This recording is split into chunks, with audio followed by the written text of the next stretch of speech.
খাওয়ার সময় এই ধরনের কাজ ভুলেও করবেন না। সংসারে অর্থ সংকট নেমে আসতে পারে। দেবী লক্ষ্মী রুষ্ট হয়ে আপনার বাড়ি থেকে বিদায় নিতে পারেন। নেতিবাচক এনার্জি বাড়িতে চেপে বসার সম্ভাবনা বেড়ে যায়। তাই খাবার খাওয়ার সময় ভুলেও এই কাজগুলি করতে যাবেন না। খেতে বসার সময় সবসময় উত্তর বা পূর্ব দিকে মুখ করেই খেতে বসুন। দক্ষিণ দিকে মুখ করে না খাওয়াই ভালো। বিছানায় বসে কখনোই খাবার খেতে যাবেন না। বাস্তুশাস্ত্র অনুসারে বিছানায় বসে খাবার খেলে জীবনে অর্থ সংকট নেমে আসতে পারে। খাবার খাওয়ার পর এঁঠো বাসন ফেলে রাখবেন না। অনেকেই গামছা পরে খেতে বসেন, এটা একদমই করা উচিত নয়। এর ফলে দরিদ্র অবস্থা সংসারে নেমে আসতে পারে। এছাড়াও খাবার কখনো নষ্ট করবেন না। যেটুকু খাবেন সেটুকুই নিন। খাবারের থালায় আঁকিবুকি কাটা উচিত নয়। এটা বিশেষত শিশুরা করে থাকেন, তবে এটি না করাই ভালো।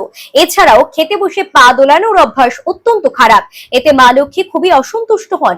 বাস্তুশাস্ত্রবিদরা বলেছেন এই কয়েকটি কাজ ভাত পাতে একেবারেই করা উচিত নয়। এতে অন্নপূর্ণা রুষ্ট হবেন, আপনার ঘরে শান্তি বিঘ্নিত হবে।